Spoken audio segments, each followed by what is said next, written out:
जोडी गाड या मालिकेच्या नवीन प्रोमोमध्ये आपल्याला असं पाहायला मिळते की आता दामिनीने घाईघाईत नीताला बोलून घेतलेलं असतं। एवढा सगळा राडा झाल्यानंतर सुद्धा ती बोलते, हे बघ नीता, मला तुझ्याशी खूप महत्त्वाचं बोलायचंय, काहीही कर पण त्या ईसा मला बोलव मात्र। त्यावर नीता बोलते, आई बोलवलं असतं पण तुम्हाला या सगळ्या तंत्रविद्येवर विश्वास नाहीये ना, मग तो बोलला की मी तुमच्या घरात पाऊल सुद्धा ठेवणार नाही आणि मला यायचं नाहीये। आता असं म्हटल्यानंतर ती खूप जास्त खचून जाते।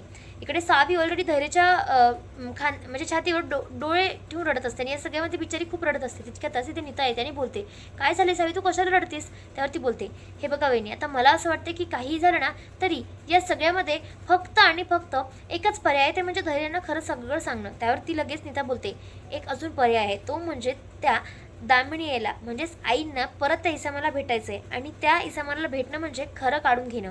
त्यावर सावी खूप खुश होते। आता येणाऱ्या भागात तिथे परत तीच पूजा मांडण्यात जाणार, पण यावेळी मात्र सावीच्या अड्ड्यावर तिला जावं लागणार आहे। तर तुम्ही पूर्ण भाग बघा, तुम्हाला कळेल की कशा प्रकारे धैर्याने या सगळ्यामधून सावीला आणि सावीने या सगळ्यामधून धैर्याला पूर्ण वाचवलंय। नमस्कार प्रेक्षकांनो, तर जोडी गाड या मालिकेच्या आजच्या भागामध्ये आपल्याला असं पाहायला मिळते की धैर्य हा सावीच्या रूमकडे जात असतो आणि तितक्यातच त्याला बाहेर जे काही दिसतं ना ते पाहून त्याला एकदम धक्काच बसतो। तिथे अवंती आणि नीता या दोघी तर नसतात, पण मात्र नीता ही खोकत असते। त्यावर तो बोलतो, वहिनी, अवंती वहिनी कुठे आहे आणि सावी कुठे आहे? त्यावरती बोलते, अहो भाऊजी त्या आतच आहे। आणि तो बघतो तर काय, दाराला बाहेरूनच कडी लावलेली असते। हे पाहून तो बोलतो, मला त्यांना लवकरात लवकर बघायचं आहे, माझी सावी कुठे आहे?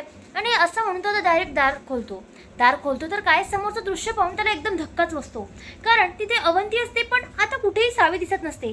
हे पाहून लगेच अवंतीला तो बोलतो, मला एक सांगा, सावी कुठे आहे? आणि मला नवल वाटतंय की ती कुठं जाऊ शकते?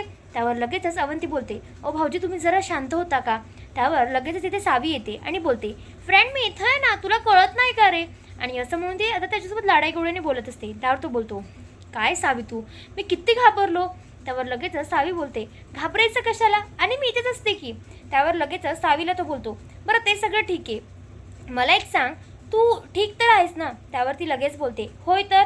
त्यावर तो लगेच बोलतो, तुम्ही आतमध्ये का बसले ते दार लावून?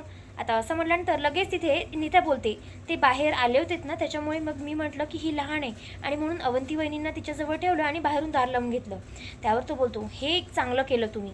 आता असं म्हटल्यानंतर या सगळ्यामध्ये दामिनीचं जे काही चाललेलं असतं ना त्याचा तो विचारच करतो। त्यावर तो लगेच अवंती नीताला बोलतो, मला एक कळत नाही हे सगळं काय चाललंय? आता या सगळ्यामध्ये लगेच नीता आणि अवंती बोलते, मलाही कळत नाहीये भाऊजी। तितक्यातच तो आता सावीच्या डोळ्याकडे बघतो, त्याला निळा निळा डोळा दिसतो। ते पाहून तो लगेच बोलतो, सावी तुझ्या डोळ्याला काय झालंय? त्यावर आता तिला नीता जी असते ना ती ॲक्शन करून सांगते की डोळ्यामध्ये लेन्स राहिली। त्यावर अवंतीजवळ ती जाते आणि लगेच बोलते, काकी माझ्या डोळ्यात बघा तर काय आहे, खूप चुरचुरत आहे। त्यावर तो लगेच बोलतो, हे बघ सावी, त्याला जास्त काही चोळू नकोस, काय आहे ना बाळा, जास्त चोळशील ना तर तुला खूप दुखेल आणि लाल लाल होईल डोळा।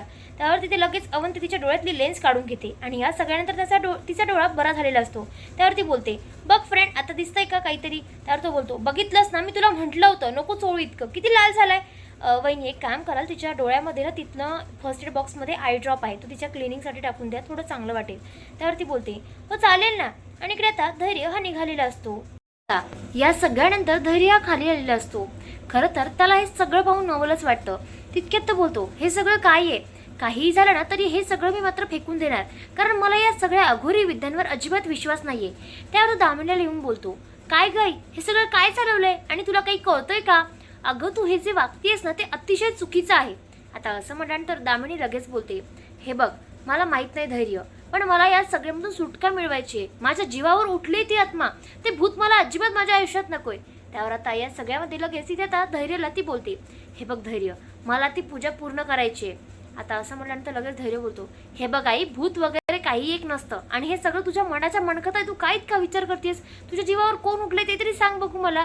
त्यावरती बोलते, अरे तुला माहित नाही, ते भूत माझ्या जीवावर लई उठलंय आणि मला मारून टाकणार आहे ते, तुला असं वाटतं का की मरून जावं? त्यावर तो बोलतो, हे बघ आई, मला असं वाटतंय तू काहीतरी जास्तचा विचार करतेय आणि असं सगळं काही नाहीये। त्यावरती ती बोलते, नाही धैर्य, तू ऐक तरी माझं। आणि त्याच्यावर तो चांगला चिडायला लागतो। या सगळ्या तिथे आता दामिनी रडायला लागते। त्यावर तो बोलतो, शांत हो, जा इथे बस बघू आई, आणि अजिबात काळजी करू नको, मी आहे ना।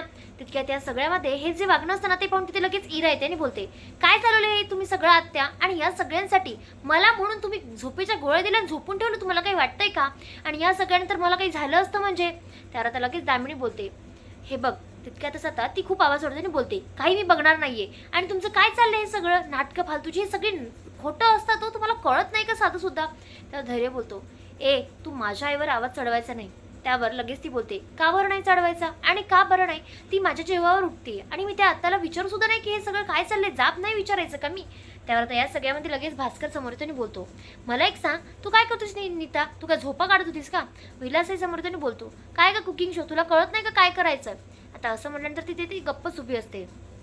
तितक्यात लगेच भास्कर बोलतो, हे सगळं काय चाललंय ना मला काहीच कळत नाहीये. तर आता तिथे लगेच धैर्य बोलतो, ह्या लाल कपड्याच्या खाली काय आहे बघू बरं मला. आणि असं म्हणतो आता तो उचलायला जातो की आता सावी धावत येते आणि बोलते, धैर्य फ्रेंड असं नको ना करू. त्यावर लगेच तो बोलतो, का बरं काय झालंय तुला सावी, इतकी घाबरली आहेस का तू. त्यावर लगेचच ह्या वागण्यावरती बोलते, हे बघ धैर्य, मला माहिती आहे तू काय वागतोय आणि काय नाही, प्लीज असं नको करूस. आणि फ्रेंड मला तुझी खूप काळजी आहे, हे सगळं किती विचित्र आहे, मला खूप भीती वाटते, चल ना तू इथून दूर माझ्यापासून, चल ना प्लीज, चल ना ला. त्यावर या सगळ्यामध्ये तो बोलतो, हे बघ मला हे उचलू दे, काय आहे ना हे सगळं खूप खोटं आहे आणि हे सगळं पडून आहे ना ते मी पाहू नाही शकत ग. आता असं म्हटल्यानंतर लगेच ती बोलते, पण तू कशाला तिथे जातोयस, राहू दे ना, दुसरं कोणतरी क्लीन करेल, मला असं वाटतं की तुला हे सगळं लागेल. आता असं म्हटल्यानंतर या सगळ्यामध्ये तिला तिथून ते काढतातच, पण इकडे आता ते विचारत असते की नेमकं काय करावं आणि काय नाही. त्यावर लगेच धैर्य बोलतो, बरं ठीक आहे आपण जाऊयात. आणि असं म्हणून ते दोघेही जण आपल्या रूममध्ये म्हणजे सावीला तो घेऊन रूममध्ये निघालेला असतो. इकडे आता दामिनी हे सगळं बघून बोलते, हे बघा कुणी याला हात लावायचा नाही. त्यावर भास्कर बोलतो, भास्कर दोघी जणी मिळून हे सगळं साफ करायचं आणि आत्ताच्या आत्ता, काही नाही सगळं आम्हाला नकोयच इथे. आता हे पाहून दामिनी बोलते, दोघी जण लक्षात ठेवायचं, याला हात लावायचा नाही, काय आहे ना मला ही पूर्ण पूजा होऊ द्यायची आहे, तुम्हाला नाही कळत आहे का साधं सुद्धा सध्या तरी. आता असं मात्र ते कंटिन्यू म्हणत असते. त्यावर लगेच भास्कर बोलतो, अगं पण आई. त्यावर लगेच ती बोलते, बस कर, तुम्ही बोलायचं नाही आणि तसंही मी माझ्या घरात काही करेल, तुम्हाला काही घेणं देणं नसावं त्याच्याशी. आता असं म्हटल्यानंतर ते दोघे बोलतात, ठीक आहे असू देत, आम्ही तरी काय करावं आता. आणि ते बिचारे आता बोलतात, चला आपण आपल्या रूममध्ये बसूयात, काय आहे ना सगळे वेडे झाले या घरात, सगळ्यांना वेड लागले, मला तर वाटतं मला वेड लागेल, आपण दोघं बसूयात. आणि असं म्हणत असते. इशाराने सावीने तिथे निताने अवंतीला सांगितलं असतं की फोन काढून घ्या, ती मात्र या सगळ्यामध्ये त्या इशाराचाच विचार करत असते. तितक्यातच इरा बोलते, काय चाललंय तुम्हा दोघींचं. तितक्यात लगेच भास्कर तिथून ओरडतो आणि बोलतो, पहिली भजी काढा मग साफ करा ते सगळं. त्यावर लगेच नीता आणि अवंती बोलतात, काय करावं ना काहीच कळत नाहीये. त्यावर नीता बोलते, एक काम करूयात ना आपण नंतर करूयात, कारण तशी घाबरूनच आहे, इरा काही करणारच नाहीये. आणि असं म्हणून तिथे आता ते बोलत असतात. इकडे इरा जी असते ना ती मात्र विचारच करते की हे सगळं काय चाललंय, हे दोघी काय खुसफुस करतायत. आणि खरंच हा लाल कपडा काहीतरी वेगळाच दिसतोय ना, बघावं तर लागेलच, तेव्हाच कळेल की काय आहे काय नाही. पण हे सगळं मात्र वागत असताना तिथे सावी जी असते ना ती आता एकदम टेन्शनमध्ये राहिली असते आणि नीता आणि अवंती सुद्धा. तितक्यात ती हळूहळू तिथे जात असते. आता हळूहळू जात असताना तिला या सगळ्यामध्ये काहीतरी वेगळं जाणवतं. ती तितक्यात कपडा उचलणार, त्यावर पटकन हात झटकते आणि बोलते, नाही नको, खरोखर जर यामध्ये भूत असलं तर किती मोठा प्रॉब्लेम येईल आणि मला तर हे अजिबात नकोय. इकडे दामिनी आपल्या रूममध्ये जाते. रूममध्ये गेल्यानंतर ती विचार करते की नेमकं काय करू. तितक्यात ती बोलते, त्या मधुसूदनचं भूत माझ्यात पुन्हा आलं तर आणि माझ्यासमोर आलं आणि मला काही केलं तर. आणि ती बिचारी याच्याच विचाराने खूप जास्त घाबरून गेलेली असते, तिला काय करावं ना काहीच कळत नसतं. तितक्यात ती बोलते, नाही मला काहीतरी करावं लागेल, त्या इसम मला परत बोलवावंच लागेल, कारण जर तो आला तरच माझं काहीतरी होईल, नाही तर माझा जीव तो मधुसूदन मात्र घेऊन टाकेल, मी त्याचा खून केलाय. आणि असं म्हणून ती आता पुन्हा तडफडत असते. तितक्यात ती बोलते, निताने आणलं त्याला नितालाच म्हणावं लागेल. आणि हा भाग इथेच संपतो. तुम्हाला हा भाग कसा वाटत ते मला नक्की कमेंटला कळवा आणि भेटूया पुढच्या भागात. तोपर्यंत शुभरात्री.